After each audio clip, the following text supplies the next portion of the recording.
Voltamos com a notícia de frente. Olha, mantendo a tradição e um compromisso do Grupo Gazeta de Comunicação de bem informar em defesa da cidadania do nosso povo, o programa A Notícia de Frente dá seguimento à rodada de entrevistas com os candidatos à Prefeitura de Cuiabá. No próximo dia 15 de novembro, vamos escolher o novo prefeito da capital entre 8 candidatos que estão sendo sabatinados aqui, seguindo uma ordem definida em sorteio, numa reunião entre os representantes destes candidatos e a direção de jornalismo da TV Vila Real. Reunião que também oficializou regras e normas para as entrevistas, que aqui no A Notícia de Frente terão 30 minutos. E o nosso entrevistado de hoje, que é o 7º convidado, é o prefeito Emanuel Pinheiro, que é candidato à reeleição pelo MDB. Bom dia, prefeito. Bom dia, Nayara. Bom dia, professor Haroldo. Bom dia, a todos os telespectadores. Candidato, quero começar a falar do Riva, já que a gente falou bastante dele aqui ao longo desse programa. Ele disse na delação premiada que o senhor recebia um mensalinho que ao longo dos anos totalizou 2,5 milhões e que não era só o recebimento que era pago mensalmente, mas o senhor o chantageava para poder receber esse dinheiro. Como o senhor responde? Vocês já responderam no bloco que me antecedeu. A delação no Brasil virou o crime compensa. Então, você promove os maiores crimes a vida inteira, assalta o Estado, faz o que faz, depois se arrepende, entre aspas, começa no desespero de se livrar da cadeia, atacar a reputação de quem quer que seja, sem o menor compromisso com a verdade, sem apresentar provas. E no direito penal, eu falo como advogado, o ônus da prova cabe a quem acusa. Na delação parece que não, né? Primeiro você joga o nome do acusado, joga na lama, aí depois o acusado é que tem que se virar para provar a inocência. Eu vou provar a minha inocência, que eu nada tenho a ver. Inclusive, uma delação que está sob sigilo, só foi eu dizer que eu era candidato, saiu aí, está rodando aí as mídias sociais, o videozinho desse senhor, falando esses crimes, essas calúnias, essas mentiras, que foi um dos instrumentos para livrá-lo da cadeia e delatou. É como vocês falaram. Qual a sua relação com ele na Ele época? faz de tudo. Ele mente, ele inventa, ele omite. E agora, olha, como é que ele falou? Eu dei 2 milhões e tanto, mas foi em espécie sem testemunhas. Mas assim, O senhor tinha essa relação de amizade com Nunca ele? tive. Se vocês pegarem o histórico, isso tudo no processo, eu vou provar com tranquilidade. O meu histórico com o ex-deputado Riva foi de muita turbulência, nunca nos demos bem, eu nunca gostei da forma dele agir na Assembleia. Tem, inclusive, a própria Gazeta tem primeira página de jornais, embate duríssimo, meu e deles, entendeu? Eu votei contra a reeleição à presidência da Assembleia na época, exatamente para ele ser eternizado no poder. Isso tudo foi tornando a nossa relação muito ácida, muito ruim. Então, mas eu estou tranquilo, eu sei que faz parte do processo eleitoral, eu sei que é uma tentativa desesperada dos nossos adversários, não tem do que falar da nossa gestão, começa a querer buscar formas de me atacar, mas a população cuiabana está atenta. Mas assim, Emanuel, tem um ponto que é bastante importante, que é o seguinte: você tocou numa palavra que é fundamental, eu imagino que seja fundamental num processo eleitoral como esse, que é a questão da verdade. Independente de justiça, independente de tudo, é muito difícil você carregar essa questão da corrupção. É muito difícil, né? Você não acha, por exemplo, que... Primeiro, elogiar pelo fato de você ser corajoso. Corajoso, né? Em meio a tantas acusações, a um vídeo que teve repercussão nacional, né? Você sair realmente candidato novamente à reeleição, sabe, né? Enfrentando todas essas acusações que a própria Márcia, sua esposa, sabia que você ia enfrentar, né? Sabia. E claro que esse desconforto é muito grande na cabeça dos cuiabanos, né? Você não acha que, independente de justiça, Manuel, você, enquanto cidadão, enquanto pai, enquanto família, não tem a obrigação, o cuiabano não tem o direito de saber a verdade antes mesmo da eleição? Você não acha que isso é importante para que ele possa realmente fazer a escolha dele enquanto candidato, considerando que o caráter é algo fundamental em uma eleição e principalmente para um gestor público? Se você olhar nessa lógica, Haroldo, e da forma como se trata o político no Brasil, ninguém pode ser candidato. Certo? O Brasil, Cuiabá não teria 8 candidatos a prefeito, Cuiabá não teria mais, porque só basta ser político no Brasil para você ser atacado de todas as formas, sem compromisso com a verdade. Aí que tá. Se fosse a verdade para vir à tona, eu estou aqui porque a verdade é que eu sou inocente. A questão do vídeo, a questão do ex-presidente da Assembleia, eu já falei, isso é um crime, uma balela, ele vai responder por isso, e não quero dar nem não quero nem perder tempo com isso. Agora, em relação ao vídeo, ainda tem um vídeo. Pois é. O vídeo é um vídeo forte, agora eu sou inocente. Se eu não fosse inocente, eu não estaria aqui. Se eu não fosse inocente, eu não teria tocado a minha cidade e feito uma das mais realizadoras gestões de todo o tempo. Prefeito? Era exatamente para pagar pesquisa, parte do pagamento de pesquisas do Instituto Marco Freitas, que pertence ao meu irmão, que sempre fez pesquisas para o ex-governador. Mas não tem recibo, Manuel. Inclusive, se você tem pegar... recibo? Deixa eu só te falar, eu já vou chegar nisso, porque eu sabia que você ia perguntar. Pois é. Se você chegar em olhar a prestação de contas dele em 2010, do ex-governador, está lá, Instituto Marco Freitas. Fez a pesquisa dele. E ele sempre fez pesquisa, como em campanha ou verbalmente, como fazem até hoje. O Popó sempre faz pesquisa, seja para avaliar a gestão, seja para ver algum cenário.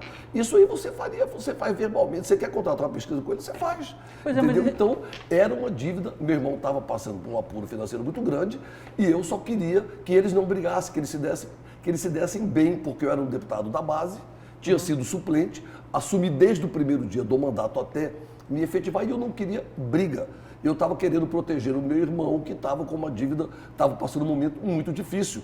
Tanto é que parte dessa dívida foi paga e depois virou um processo, Candidato, uma ação de execução. Por que no vídeo, então, o senhor, todo mundo assistiu, o senhor, claro, deve ter assistido, por que o senhor reclama que está faltando mais? O senhor ri, parece um pouco descontente, ali, na verdade, desconcertado. Não naquele conta momento, o dinheiro cai, não o senhor põe, ri e fala, Silvio, por quê? Nayara, primeiro, você está contextualizando um vídeo que, muito pelo contrário, eu não falo absolutamente nada que se refira a não, suposta... eu não falei que fala sobre dinheiro, mas o senhor não, fala assim, ele fala alguma coisa contra, o senhor deixa cair, eu não falo nada que se refira a suposta propina, muito pelo contrário. Não, mas eu não falei que o senhor falou propina. Não sei, mas eu estou te falando dinheiro. Agora, não, mas eu já estou te falando que eu deveria falar, se eu estou lá para receber uma propina, eu vou falar do quê? Eu deveria falar sobre isso e não falei, porque não era propina. É mentira. É desespero de delator para sair da cadeia e que não pode mudar a versão, porque senão volta para a cadeia. É isso. Então, se eu fosse falar, certo? Se eu fosse falar de propina, se eu fosse lá para pegar a propina, eu iria com uma pasta, eu iria com uma mochila, eu iria com alguma, mas não, eu cheguei lá para falar com ele, para tentar ver aquilo que a gente já vinha conversando para ele, meu irmão. Mas o senhor não reclamou que estava faltando dinheiro? Mas eu não sabia, era a dívida deles, era o senhor falou então que o senhor não sabia a quantidade? Quando o senhor reclamou, não sabia, não está faltando dinheiro? Tinha me falado, agora... Faz muito tempo, né? Faz 6 anos. Só que o meu irmão tinha me falado a quantidade. E está lá no vídeo. Agora, falar precisamente que eu não vou lembrar, mas o meu irmão tinha me falado a quantidade, eles pagaram uma parte naquele momento, foi pago uma parte e ficou de continuar o acerto depois. Que aí eu não sei do que virou mais, aí daí com o tempo, 6 meses, 7 meses, alguns meses depois, virou uma ação de execução do meu irmão contra ele. Essa é a verdade. E o que me conforta, Haroldo, professor Haroldo e Nayara, é que a verdade vai aparecer. O que não pode é injustamente uma reputação ser atacada, aí eu vou me esconder porque eu estou sendo atacado e o benefício e a presunção da inocência. Só me dizer, Nayara, e a presunção da inocência não existe? Pelo amor de Deus, então eu vou provar a minha inocência, vou provar que nada tem a ver com esse mar de lama que me envolveram, certo? E vou mostrar na justiça, num projeto que estava sob sigilo, por isso que eu não falei antes, e só estou falando agora, porque a justiça quebrou agora o sigilo do processo, vou provar que nada tem a ver com isso. Candidato, quando o senhor fala a verdade vai aparecer, o senhor falou isso na época que o vídeo foi divulgado, mas de lá para cá já passaram mais ou menos 3 anos. A sociedade, os cuiabanos, não merecem essa explicação neste momento? Não só explicação, mas não merece essas provas que o senhor fala. Não só explicação o senhor está dando, mas e as provas de que realmente era um dinheiro de pesquisa? Manuel, como é que alguém vai votar em você, né, nessa reeleição? É claro que é perceptível na sua gestão uma evolução, Manuel, certo? Foi feito muita coisa na área do transporte, foi feito asfalto, foi feita uma série na área de infraestrutura, isso é perceptível. Mas você acha que aquele eleitor lá atrás, que votou em você na primeira eleição, vai votar de novo tendo essa dúvida? Será que ele é corrupto? Será que ele não é corrupto? Será que realmente ele pegou dinheiro, não pegou dinheiro? Essa dúvida, você não acha que a justiça está sendo injusta com você, porque você se diz inocente nesse processo todo? Se você pegar... Não seria mais fácil essa revelação logo? Olha... Era corrupção? Não, eu sou inocente. Não seria muito mais fácil? Mas eu estou falando. Né? Eu sou inocente. Desde o primeiro momento eu falei. Não podia falar mais porque estava sob sigilo. Dia 28 de maio de 2020, 2018 eu fui depor na Polícia Federal, na primeira fase, na fase do inquérito. Lá apresentei algumas provas, certo? E vou apresentar durante o processo provas testemunhais e documentais que provam a minha inocência. Agora, é uma estratégia de defesa. Nada nesse mundo, na vida, é mais sagrado para mim do que o meu direito de defesa e vou me defender nesse processo. Nara, só para poder, claro, para poder mostrar do que vocês querem saber. Se você pegar o relatório da Polícia Federal, lá eles falam, é incontroverso. Ou seja, é certo que existe a dívida do ex-governador, existia a dívida do ex-governador e do Silvio com o Popó. Opa, então o Emanuel não mentiu. Então, isso vocês precisam... Existe uma dívida. Não existe, mas está lá no relatório da Polícia Federal. Existe uma dívida. Ele ainda chama de incontroverso. Está incontroverso. Existe a dívida. Então, o Emanuel não mentiu, desde o primeiro momento. Agora é provar. É a palavra dos delatores contra a palavra do Emanuel. Aí eu entro, agora entrando na sua pergunta sobre a condição do voto, de pedir o voto, Haroldo. É a palavra dos delatores, réus confessos, criminosos confessos, contra 32 anos de vida pública, onde não tem nada contra mim nos 26 anos antes disso, e não tem nada contra mim nos 4 anos depois disso. A não ser denúncias, relações, esses crimes, essas leviandades, certo? Que tem contra todo mundo, toda a classe política. Então, quer dizer, esse histórico não vale nada, esse histórico não conta nada para o eleitor, esse histórico não conta nada para aqueles que me conhecem, uma gestão que mudou a cara de Cuiabá, não tem corrupção, uma gestão reta, proba, com equilíbrio fiscal, com gestão fiscal, com responsabilidade. Ainda falando da gestão, falando sobre esse assunto, e falando do seu secretariado, atual gestão. O senhor teve um secretário que foi preso, já está solto, o Ruark, secretário de Saúde, e 3 secretários afastados. O Ministério Público denunciou mais secretários seus. Mas denunciou o secretário de Assistência Social, Wilton, o secretário de Saúde e também a secretária... O Ministério Público do Estado investiga, na verdade. Investiga os seus 3 secretários. O senhor, como o senhor explica esses escândalos no seu secretariado, agora o último com a operação sobre a ivermectina? Como o senhor explica isso? Inclusive a prisão do Ruark, que foi o secretário de Saúde. Vamos lá. Você falou várias coisas. Todo o seu secretariado. O Ruark, ele tinha sido afastado, ele já tinha entregue o cargo, já tinha o exonerado antes da prisão dele, certo? E ele está aí tendo o direito de defesa e parece, eu não sei, que eu não acompanho nada, tem sido provado contra ele. E todos os problemas dele que ocorreram, que ele responde por isso, foi da gestão passada do prefeito que me antecedeu e do governo do Estado, e que teve continuidade, os mesmos contratos na minha gestão, como teve todos os contratos pelo princípio da continuidade da gestão pública. Então, eram problemas que tiveram origem, um processo licitatório, certo? Dentro da gestão passada. Então, o RUARC nada teve a ver com a minha gestão. Tanto é que ele tinha o mesmo processo no município e no Estado, só que todos iniciados na gestão passada. Secretário de Educação, Então, tira essa questão do Emanuel, diz que querem botar o Emanuel nisso. A questão do secretário Alex e do secretário Marcos Brito, procurador-geral do município, ambos têm meu voto de confiança. Eu acredito neles. Acredito na índole, no bom serviço que eles prestaram a Cuiabá e na índole deles. Mas vão ter que responder pela acusação que lhe pesam. E cabe ao Ministério Público, vai tentar buscar as provas.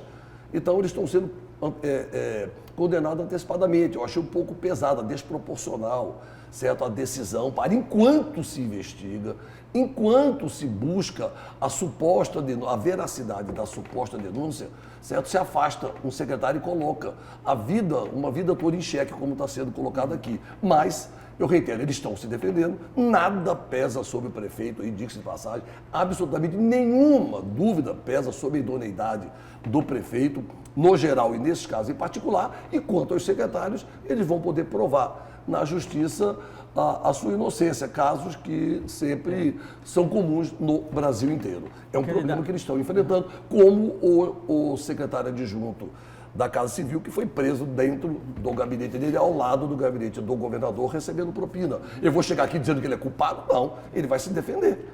O senhor falou do governador, só para emendar aqui, por algumas vezes, e a população criticou bastante essa troca de farpas entre o senhor e o governador, principalmente durante a pandemia. E o governador, recentemente, o chamou, abre aspas, de malandro de carteirinha, fecha aspas. Por que o governador falou isso? Eu não vou perder tempo de responder ao governador. Ele vive de me atacar, de me difamar, entendeu? Se ele perdesse o tempo Se ele, aliás, ocupasse o tempo dele administrando o Estado, o tempo que ele ocupa para me atacar, nós teríamos um grande governo, com grandes feitos para Cuiabá e para o Estado de Mato Grosso. Infelizmente, ele ocupa mais o tempo dele a me atacar. Eu não vou entrar nessa briga, eu não tenho interesse nenhum. Ele está me chamando para uma briga que eu não quero ter. Eu só brigo por Cuiabá. Mas essa falta de diálogo com o governador não prejudica Cuiabá? Não. Eu vou dizer porque eu não deixo. Não, porque tem um detalhe importante. Por que eu estou fazendo essa pergunta a você? Para raciocinar junto comigo. Durante a eleição de 2016, você veio à televisão e disse o seguinte: olha, com relação ao VLT, né, eu vou falar pessoalmente com o governador. Isso está gravado, tem vídeo, né? Que ele termine o VLT em Várzea Grande, que aqui em Cuiabá eu vou fazer. Não foi justamente a falta de diálogo que levou à falta de solução, de resolução do VLT, por exemplo? Professor Haroldo, você vê como é que é a maldade, né? Esse vídeo que saiu aí... Ou não existe esse vídeo? Não, esse vídeo não existiu. Esse vídeo nós gravamos, era uma possibilidade, certo. Estudamos mais. Se você buscar toda a minha campanha eleitoral de rádio e TV, vazaram esse vídeo que eu gravei, mas não soltamos no ar, porque entendíamos que o VLT era um problema 100% do Estado, entendeu? E o município não podia se envolver naquele momento, por pura maldade. Isso chama-se Comitê da Maldade. Poucas vezes na história de Cuiabá, um gestor foi tão atacado, um político foi tão atacado, certo? Como eu fui e estou sendo, todos se unindo. Por que será, né? Que todos os poderosos estão se unindo contra Emanuel Pinheiro, entendeu? Incomoda que lidera as pesquisas, incomoda porque está fazendo uma gestão popular, incomoda porque está fazendo uma gestão sem preconceitos, administrando para 100% dos cuiabanos, administrando para 100% da cidade, mas priorizando os mais carentes, os mais humildes, uma gestão popular de um prefeito próximo da vida das pessoas, sensível, humano, humilde, que está gerindo Cuiabá de uma forma jamais vista, invertendo prioridades. Cuiabá virou um canteiro de obras. Em todos os cantos, em todas as áreas da gestão pública, Cuiabá é um canteiro de obras só, melhorando a vida das pessoas, melhorando de fora para dentro a cidade, priorizando os mais humildes, priorizando os mais carentes, priorizando aqueles que mais precisam de mim como prefeito, aqueles que mais precisam dos serviços da prefeitura da cidade. Porque o senhor disse que não quer entrar nessa discussão, mas é muito grave um governador falar isso de um prefeito. Essa falta de diálogo é muito grave. O senhor não concorda ou não? Você vê a Covid-19, a essa fala que foi? do governador malandro de carteirinha, não é? O senhor não avalia? Isso eu vou responder depois. Depois da eleição a gente conversa. Não estou com pressa, entendeu? Eu sei que é eleitoral. Você pode ver que intensificou os ataques e as agressões gratuitas após eu assumir a minha candidatura à reeleição, sendo convocado pelo maior grupo político da história de Cuiabá e por vários setores da sociedade. Intensificou, é interesse eleitoral, é interesse de tomar o poder para poucos. Eu administro para muitos, eu administro para a população, eu administro para todos, administro priorizando os mais carentes, os mais humildes, mas administro para todos. E grupos políticos de oposição administram para poucos e querem tomar o poder. E vamos às urnas, vamos ao debate, vamos falar de propostas. Vamos falar então do plano. Vamos falar aqui de infraestrutura, vamos falar de transporte. O senhor já falou que é a favor do VLT, da continuidade do VLT, que está empacado. Até agora não se tem nenhuma resposta do que vai ser feito com o VLT. Mas o senhor fiscalizou, o senhor era responsável por fiscalizar as obras do VLT. O senhor foi omisso naquela época? Enquanto eu fiscalizei, enquanto eu estava na Assembleia, entendeu? As obras andaram. Se houve a Mas o senhor não identificou essa roubalheira? Isso aí é problema na Justiça. Não, claro que não. Não tem como saber. Comissão? Como Ninguém, comissão? A imprensa, não. Ao contrário, o CREA estava do nosso lado lá. Você vai dizer que o CREA foi omisso? Claro que não. Todos agimos com a melhor das intenções. Eu defendo o VLT porque eu defendo que a população, a maioria esmagadora que não tem dinheiro para comprar um carro, depende do transporte público, merece um transporte de qualidade, confortável, que garanta conforto, respeito e dignidade para milhares de usuários do transporte coletivo. Eu defendo o VLT porque ele é menos poluente, porque ele é mais rápido, certo? Porque ele causa um impacto na cidade, que ele não é só um mote de revolução no transporte, ele é um mote de desenvolvimento urbano, de desenvolvimento ambiental, de geração de emprego e renda, e é a modernidade que Cuiabá tanto precisa, e hoje os usuários do transporte merecem e precisam esse avanço que nós já estamos promovendo no transporte coletivo, com as estações Mas a nova frota não está ainda circulando, a nova frota ainda não está circulando. Não está, mas a licitação tão prometida por ex-gestores que me antecederam, eu fiz. E agora eu tenho condições de dizer, nunca Cuiabá esteve tão perto de ter 100% da frota com ar-condicionado e com a idade média reduzida. Já entreguei 4 ônibus articulados novos, com ar-condicionado, com Wi-Fi, um para cada região da cidade. Fiz os pontos de maior concentração de usuário do transporte coletivo. Hoje tem uma verdadeira estação que é modelo nacional. Pois é, falando em estação. Deixa eu só falar, claro. Eles são importantes, claro. Entendeu?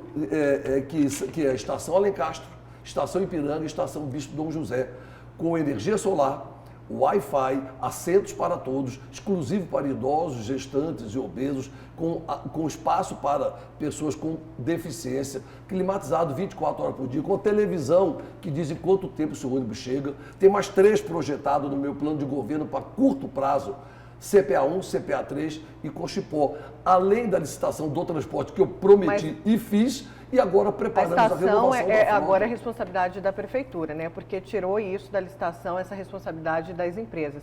Quem ganhou a licitação? São as mesmas empresas? Só é quem participou. Mas são as mesmas? Parte são, parte não. É quem participou da área. A licitação, ela tinha que ficar 45 dias aberta, ficou 60. Foi feito discutindo com o Tribunal de Contas, com o Ministério Público, eu dei mais 15 ou 20 dias. Aqui no mês foi 15 ou 20 dias a mais para tentar que as melhores empresas do país viessem para Cuiabá. Não vieram. E nessa época, várias capitais de grandes cidades do Brasil tiveram licitações desertas.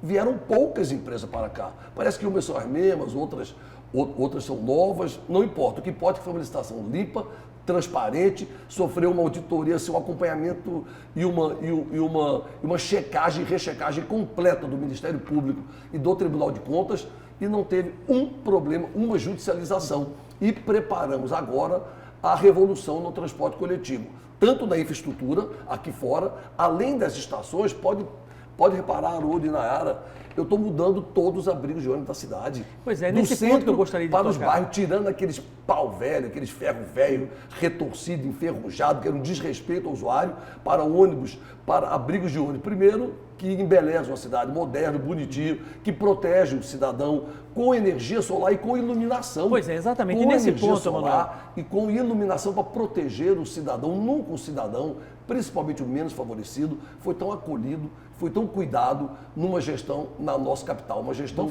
humanizada, que respeita as pessoas, que foca a gestão na melhoria da qualidade de vida das pessoas e, consequentemente, no desenvolvimento da nossa cidade, no embelezamento da nossa cidade. Então, Manuel, 2 pontos que é importante, eu acabei acompanhando, lendo o teu plano de governo, que é a questão, primeiro, né, agora você decide colocar cláusula de compliance nos contratos. Por que só agora? Pergunta, né? Porque essa cláusula é importantíssima, inclusive para evitar a corrupção, né, fazer um controle, uma transparência maior nos contratos, né? Muito importante na gestão pública, né? E com relação também, que acredito que seja um avanço, que é a questão da energia solar, de que forma você vai tratar essa questão da energia solar nas instituições públicas. Você falou a estação que foi construída, né? Que já tem energia solar. As três já tem. Mas você tem a possibilidade, se houver incentivo fiscal, uma parceria com o governo do estado, enfim, dá para você fomentar exatamente essa área. Como é que você pretende, caso seja reeleito, trabalhar exatamente nessa área? Quanto ao compliance, é fruto de um gestor bem intencionado, é uma decisão de um gestor correto e bem intencionado. A dificuldade, há algum tempo nós estamos tentando implantar, é a dificuldade de colocar o compliance muito comum da iniciativa privada na gestão pública, pelas respostas mais rápidas que a gestão precisa dar, é que está sendo construído o modelo ideal. Mas a semente está plantada, nunca ninguém pensou isso lá atrás. Emanuel Pinheiro pensou isso aqui hoje. Então, não se questiona por que só agora do Emanuel, mas porque só agora, depois de 300 anos. Talvez fosse a melhor colocação. E nós vamos fazer. A sustentabilidade, Haroldo, ela está dentro de um projeto chamado, que eu vou apresentar durante a campanha, está no meu plano de governo, chamado Agenda 21, Cuiabá 2050, quando a minha gestão está planejando e projetando Cuiabá para os próximos 30 anos, em todos os setores. É que eu não vou ter tempo de falar aqui, mas na campanha eu terei. Eu estou projetando o desenvolvimento de Cuiabá em todos os setores.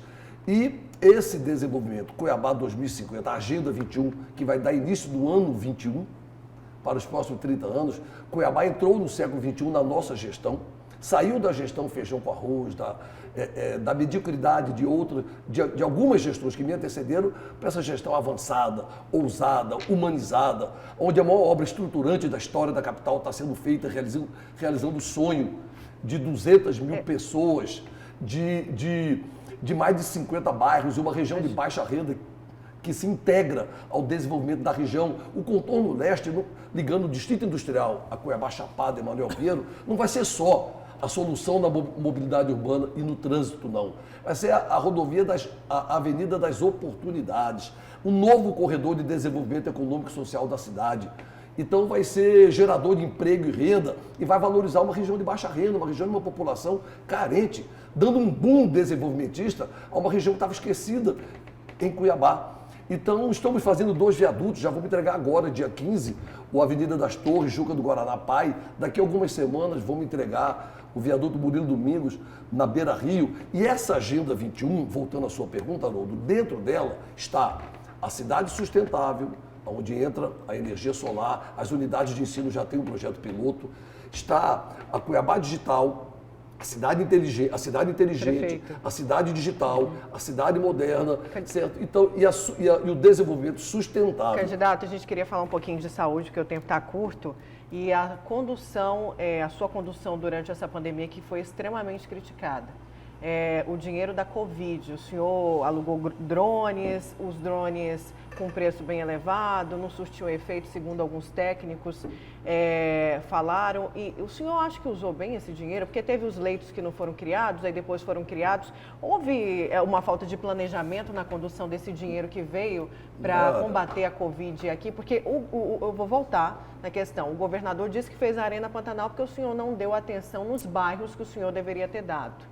Houve omissão de novo na condução da pandemia? Eu ia até te falar isso. Se não fosse a credibilidade do Grupo Gazeta, excelente profissional que você é, eu ia achar que era o governador que estava me fazendo a pergunta. Não, é porque são questionamentos que a sociedade se faz, não, mas você não pode candidato. Falar que não é só eu sou um porta-voz da sociedade. Não pode falar que foi bastante criticado. Críticas normais, pô, pelo amor de Deus. Não, mas candidato, o senhor tem que responder porque o senhor gestor. Pois deixa eu falar, Nayara. Você faz a pergunta, você sempre me interrompe, que é um direito seu. Você fique à vontade. Deixa eu falar, entendeu? Então, falar que nós fomos, nós não fomos responsáveis durante a pandemia pelo amor de Deus, querer criar uma situação de dar margem aos meus opositores, às mentiras e balelas que eles falam.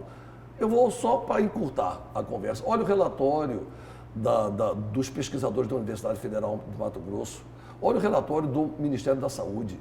Se não fosse a Prefeitura Municipal de Cuiabá, liderada pelo prefeito Manuel Pinheiro, se não fossem as medidas tomadas pela Prefeitura Municipal de Cuiabá, Cuiabá teria o triplo de óbitos, pelo menos o triplo de óbitos de casos confirmados. Me corta o coração os quase 1.000 óbitos e os quase 25 mil casos confirmados, mas teria sido muito pior. Tanto é que o interior explodiu e Cuiabá ficou na média de 25% do total de casos confirmados no estado. E no começo da pandemia era 65% do total de casos confirmados no estado.